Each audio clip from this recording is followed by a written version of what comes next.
नमस्कार, news India देख रहे हैं आप। मैं हूं कुंदन जम्यार। विपक्ष ने कांग्रेस की वरिष्ठ नेता मार्गरेट अल्वा को उपराष्ट्रपति पद का उम्मीदवार बनाया है। अल्वा विपक्ष की साझा प्रत्याशी होंगी। शनिवार को एनडीए ने पश्चिम बंगाल के राज्यपाल को उपराष्ट्रपति पद का उम्मीदवार घोषित किया था। जगदीप धनखड़ को उम्मीदवार बनाया है। विपक्ष की तरफ से अल्वा के नाम की घोषणा के बाद अब इस पद के लिए धनखड़ और अल्वा के बीच सीधा मुकाबला है। बता दें कि उपराष्ट्रपति चुनाव 6 अगस्त को होना है। मार्गरेट अल्वा होंगी विपक्ष की तरफ से उपराष्ट्रपति पद की उम्मीदवार।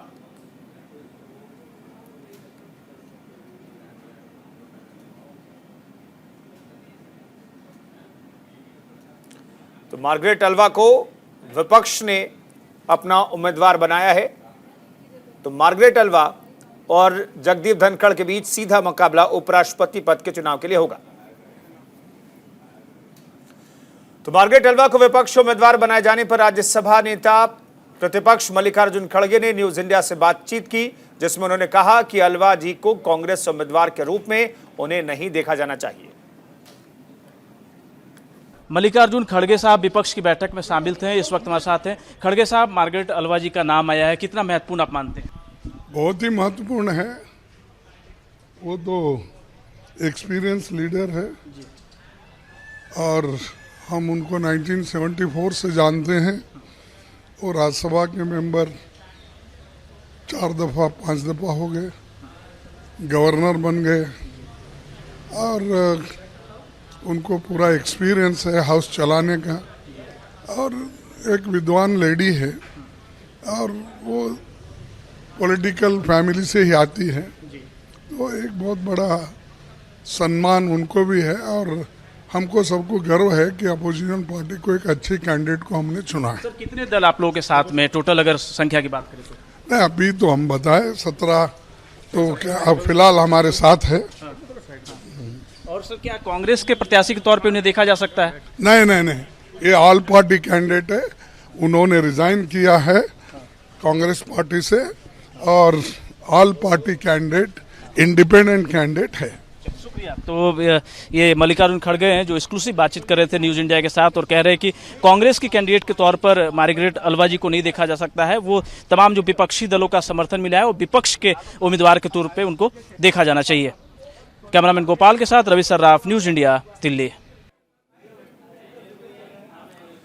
विपक्ष ने उपराष्ट्रपति पद के उम्मीदवार के लिए मार्गरेट अल्वा के नाम का ऐलान किया। इसका ऐलान खुद शरद पवार ने सर्वदलीय बैठक के बाद किया। बैठक के बाद सीपीआई नेता डी राजा ने न्यूज इंडिया से खास बातचीत में कहा कि हमारे पास 19 दलों का समर्थन है, जिसमें आम आदमी पार्टी भी शामिल है।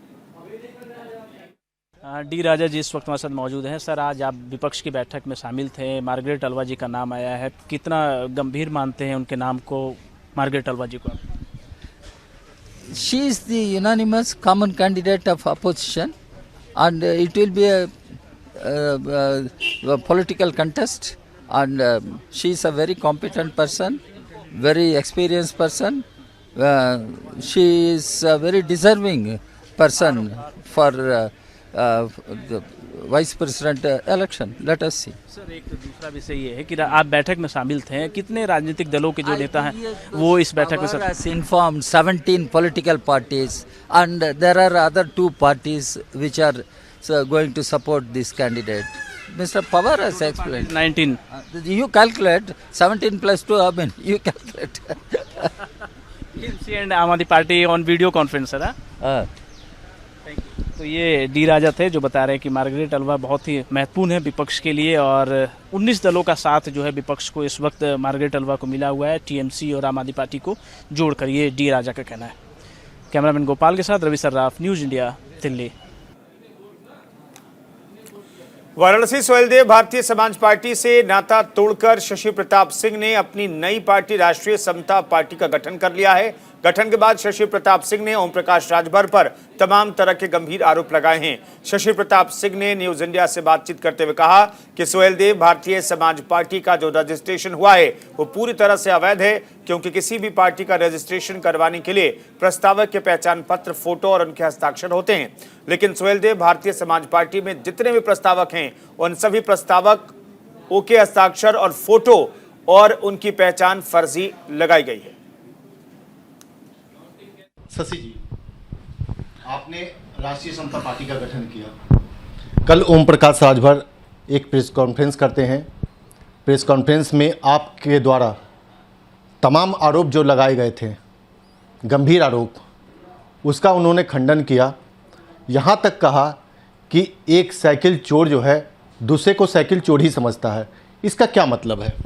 देखिए, 17.5 साल मैं माननीय ओम प्रकाश राजभर जी के साथ उनके स्कूल में पढ़ा। उन्होंने जो पढ़ाया हमको वही मैं बोलूँगा ना। तो अगर उनका विद्यार्थी चोर है, उन्होंने चोर बनाया है, तो स्वाभाविक है कि मास्टर भी चोर होगा। अगर साइकिल चोर दूसरे को साइकिल चोर समझता है तो ये पढ़ाई तो उन्होंने ही पढ़ाई ना हमें। तो उस पढ़ाई को, तो इसका मतलब पहले से वो चोरों का सरदार रहा होगा, हमको छोटा चोर। लेकिन उन्होंने आज जो बयान दिया सुबह कि शशि प्रताप सिंह देश के नेता हैं और हम प्रदेश के नेता हैं, तो इस बात को मैं आज स्वीकारता हूं कि उन्होंने पहली बार जीवन में सच बोला कि मैं देश का नेता हूं, वो प्रदेश के नेता हैं। नहीं तो अब तक वो झूठ ही बोलते रहे। और एक झूठा दूसरे को झूठा समझता है, उसका सीधा उदाहरण है। आप लोगों के सामने वो 3.5 साल तक चिल्लाते रहे कि मोदी देश का सबसे बड़ा झूठा। तो एक झूठा को दूसरा आदमी झूठा ही लगेगा ना। तो मोदी जी झूठा थे, ये महा झूठा हैं। बहुत बहुत धन्यवाद शशि जी। ये थे शशि प्रताप सिंह जी, जिन्होंने आज न्यूज इंडिया से वार्ता की। वार्ता करने के दौरान उन्होंने तमाम ऐसे चीज़ों का खुलासा किया जो ओम प्रकाश राजभर पे गंभीर आरोप भी लगाए। तमाम ऐसी बातों का उन्होंने खुलासा भी किया। हालांकि ओम प्रकाश राजभर ने कहा कि जो भी शशि प्रताप सिंह जो आरोप लगा रहे हैं वो पूरी तरह से बेबुनियाद है। हालांकि ये तो अब शशि प्रताप सिंह ने अपना एक पार्टी बना लिया है। ये आरोप प्रत्यारोप का दौर तो चलता रहेगा। फिलहाल न्यूज इंडिया के लिए मदन मोहन शर्मा, वाराणसी। नमाज और चालीसा के बाद लखनऊ में एक और विवाद सिर उठा रहा है। मसला है चारबाग रेलवे स्टेशन की पटरियों के बीच बनी दरगाह का। यह दरगाह करीब 950 साल पुरानी है, जिसे लेकर हिंदू महासभा मुद्दा बना रही है। महासभा के प्रवक्ता शिशिर चतुर्वेदी का कहना है कि दरगाह सार्वजनिक संपत्ति पर है और इसे हटाया जाना चाहिए। मंगलवार को महासभा इस संबंध में एक ज्ञापन डीआरएम को पेश करेगी।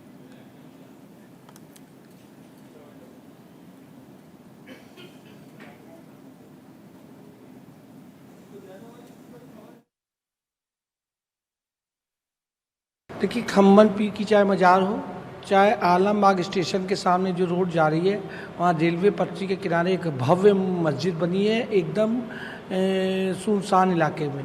तो मेरा कहना है कि इन जगहों को चेक किया जाना चाहिए। ये ज़मीन सरकारी है, इस पे जो है अवैध रूप से बिजली कनेक्शन, पानी कनेक्शन हुआ है कि नहीं हुआ है, ये सब चेक करने का विषय है। यहाँ पर जो खम्बन पीर की मज़ार है, यहाँ पर अवैध रूप से बांग्लादेशी घुसपैठिए जो है वो वहाँ पर शरण लेते हैं। वहाँ संदिग्ध लोग आते जाते हैं श्रद्धालुओं के बीच में। श्रद्धालु जो आते हैं बिना प्लेटफॉर्म टिकट लिए हुए रेलवे में प्लेटफॉर्म की तरफ से जाते हैं, तो रेलवे को आर्थिक नुकसान हो रहा है। जो पैसा विकास में आना चाहिए उसमें रुकावट है। तो अवैध रूप से वेंडरी जो होती है, जो फल बेचना, चाय बेचना और पानी बेचना, इस तरीके के अवैध काम ये लोग वहाँ मज़ार की आड़ में वहाँ से कराते हैं। के चारबाग रेलवे स्टेशन पर बनी ये मज़ार, ये दरगाह तकरीबन 950 साल पुरानी है, यानी उस वक्त की जब रेलवे का इजाद भी नहीं हुआ था। आप यहाँ देखेंगे तो यहाँ पर सैयद क़यामुद्दीन साहब की यहाँ पर मज़ार है और यहाँ पर हर धर्म के लोग आते हैं। आपको यहाँ पर हिंदू भी दिखेंगे, मुस्लिम भी दिखेंगे, दूसरे मजहबों के भी लोग यहाँ पर आते हैं ज़ियारत करने के लिए। अपनी जो परेशानियाँ होती हैं वो यहाँ पर चादर चढ़ाकर दुआ करते हैं कि उनकी परेशानियाँ दूर हो जाएं। बहुत सारे धर्म के लोग आते हैं और किस तरह से लोग यहाँ पर अपनी दरखास्तें लिख करके टांगते हैं, मैं आपको उसका भी नमूना दिखाऊंगा कि आप ये देखें कि ये बहुत सारी चिट्ठियाँ हैं जिसमें लोगों ने अपनी परेशानियाँ लिख करके यहाँ पर टांग रखी हैं। ये आप देखेंगे लवलेश गुप्ता के नाम से कोई एक चिट्ठी लिखी हुई है, कुछ परेशानी इनकी है, कुछ हिंदी में लिखी हुई है, कुछ उर्दू में भी लिखी हुई है हमारे साथ मोहम्मद अरशद साहब हैं जो इस दरगाह से जुड़े हुए हैं, इसके बारे में थोड़ा हमें और बताएंगे।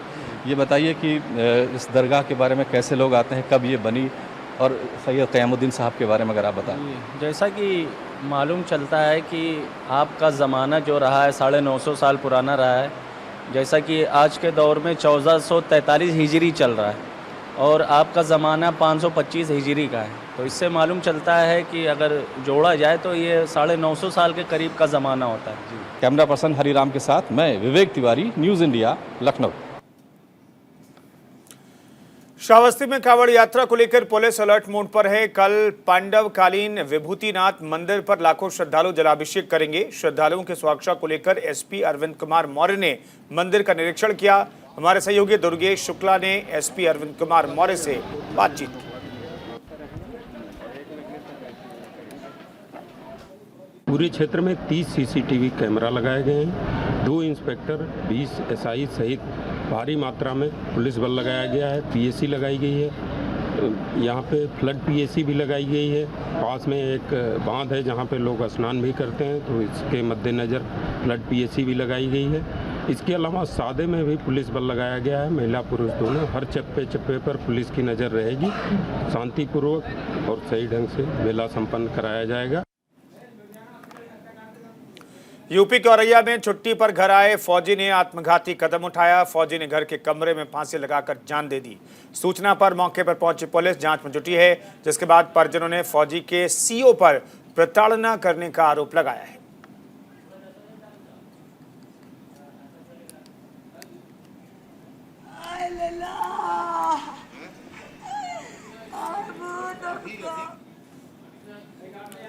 मुख्यमंत्री आवास में झारखंड मुक्ति मोर्चा के विधायक दल की बैठक हुई, जिसमें कल होने वाले राष्ट्रपति चुनाव को लेकर विचार विमर्श किया गया। साथ ही वोटिंग की प्रक्रिया बताई गई। पार्टी के सभी विधायक पहले मुख्यमंत्री विधानसभा कक्ष में मिलेंगे, उसके बाद वोट करेंगे। वहीं राज्यसभा सांसद महुआ मांझी ने कहा है कि 3 सांसद दिल्ली में वोट करेंगे। हमारे माननीय विधायकगण और हमारे माननीय मुख्यमंत्री जी रांची से ही करेंगे, और मैं और हमारे आदरणीय गुरुजी शिबू सोरेन जी और साथ में विजय हांसदा जी माननीय सांसद, हम तीनों दिल्ली में ही करेंगे। पार्लियामेंट में कल मेरा शपथ ग्रहण भी है और कल मानसून सेशन भी स्टार्ट हो रहा है और साथ साथ राष्ट्रपति चुनाव भी है, तो तीनों हम लोग करेंगे। हम लोग सुबह सुबह गुरुजी के आवास में जाएंगे दिल्ली। आज ही जा रहे हैं रांची से दिल्ली, कल उनके आवास में जाएंगे और साथ में हम लोग तीनों जाएंगे पार्लियामेंट। देश के हर हिस्सों से लगातार देश विरोधी गतिविधियों की खबरें आ रही है। पीएफआई, सिमी जैसे संगठन इन घुसपैठियों का पूरा पालन पोषण करते हैं। संसद भवन में 44 किलोमीटर की दूरी पर अवैध तरीके से बांग्लादेशी रोहिंग्या घुसपैठियों का एक बड़ा अड्डा बना हुआ है। आज आपको उस अड्डे पर लेकर चलेंगे और दिखाएंगे कैसे अवैध तरीके से झुग्गियों को बनाकर जमीन को कब्जा कर ये घुसपैठिए गुरुग्राम के मानेसर में रह रहे हैं। देखिए हमारे सहयोगी गौरव मिश्रा की रिपोर्ट। दिल्ली के अलग अलग हिस्सों में अगर हम बात करें तो भारी संख्या में जो घुसपैठिए हैं वो शरणार्थी के तौर पर तो आ जाते हैं और यहाँ पर आने के बाद से कोई भी खाली पड़ी जमीन को वो अपना घर बना करके रहने लगते हैं। इस वक्त मैं मौजूद हूं मानेसर में और मानेसर की तस्वीरें आप देख रहे होंगे मेरे आसपास में। यहां तकरीबन 400 से 500 की संख्या में बांग्लादेशी जो घुसपैठिए थे और उसके अलावा कुछ रोहिंग्या थे जो यहां पर रहते थे और उनको बाकायदे ये जो इस तरीके की पूरी जो लैंड है ये दी गई थी। और आप देखिए कि किस तरीके से उन्होंने अपनी इस बस्ती को यहाँ पर बसा लिया था। हालांकि बीते 1 हफ्ते से यहाँ पर कुछ हिंदू संगठनों की तरफ से जो पंचायत थी वो की जा रही थी। स्थानीय प्रशासन को कई सारे पत्र सौंपे गए थे, जिसके बाद से वो यहाँ से भागने पर मजबूर हो गए, क्योंकि किसी भी व्यक्ति के पास कोई किसी प्रकार का ना तो आईडी प्रूफ था, ना ही उसकी कोई ऐसा पहचान पत्र था जिससे वो बता सके कि वो भारतीय मूल का रहने वाला नागरिक है। इसी वजह से तमाम जो यहाँ पे रहने वाले बांग्लादेशी घुसपैठिए और रोहिंग्या थे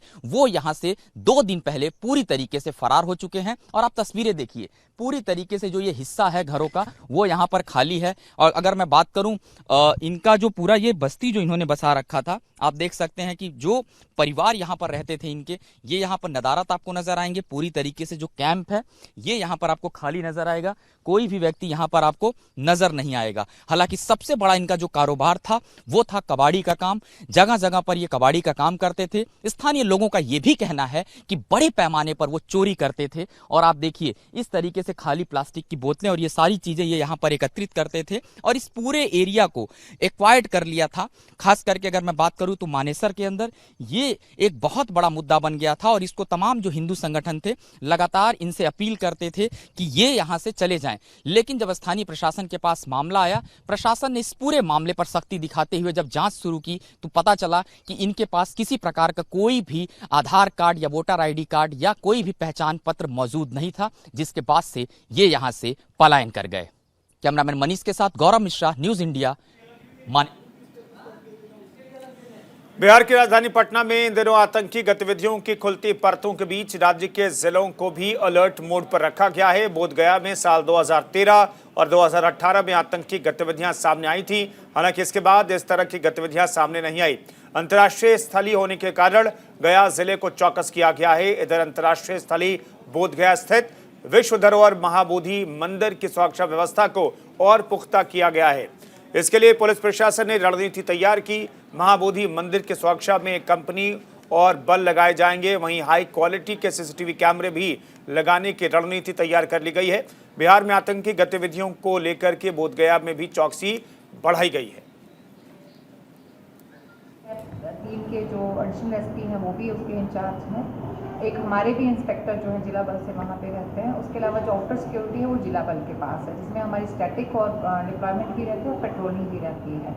और हम उसको समय समय पे उसकी समीक्षा भी करते रहते हैं कि उसमें क्या ज़रूरत है इम्प्रूवमेंट की। तो जैसे पहले आप वॉच टावर्स देखते थे, वॉच टावर पे भी दो वहाँ पे संकीर्ण हैं। अभी स्कैनिंग भी अच्छे से होती है वहाँ पे, तो उसको लेके हमेशा से हम लोग अलर्ट पे रहते हैं।